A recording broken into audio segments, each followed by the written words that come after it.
the disparities among acute bloody diarrhea, acute watery diarrhea, cholera, and leptospirosis in terms of the rate between affected males and females in Laguna is crucial for improving prevention strategies, resource allocation, and public health interventions. Existing studies have identified inadequate sanitation, poor water management, and climate change as significant factors contributing to the rise of waterborne diseases. However, there is limited research examining how infection rates differ between male and female populations. Thus, this study's main objective is to fill this gap by analyzing gender-based disparities in the incidence among the four waterborne diseases with the goal of providing data-driven insights that can inform public health policies and improve disease response strategies. To provide a broader perspective on the study's objectives, here are the following.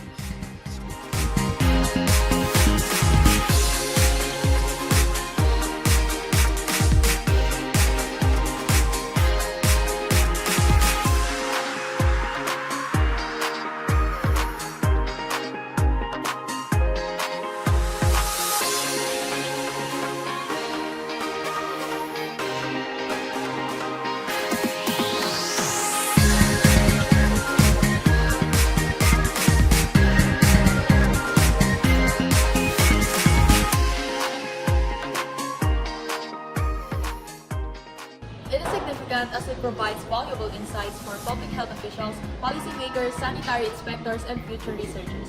The findings may contribute to the development of targeted public health interventions, improved water management strategies, and more effective policies aimed at reducing the prevalence of waterborne diseases, particularly in disadvantaged communities.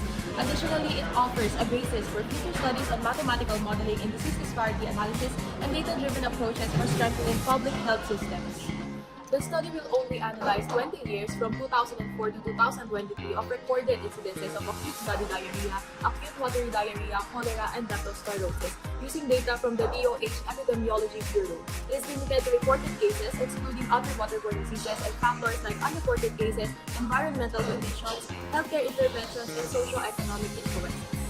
This study employed a correlational research design to analyze data from the Department of Health, which tracked the incidence of four waterborne diseases among male and female residents of Laguna from 2004 to 2023. Based on correlation coefficient was used to measure the strength and direction of relationships between disease incidences.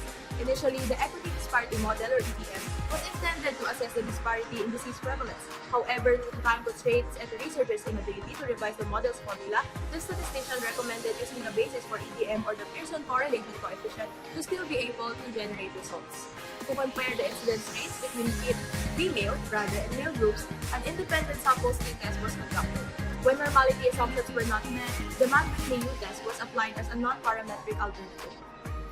Additionally, the very weak correlations between the infection rates of these diseases suggest that they do not share a significant relationship in terms of infection rates. Furthermore, the effectiveness of the equity disparity model in assessing disparities among the four diseases remains inconclusive. In simple terms, the study fails to reject the null hypothesis.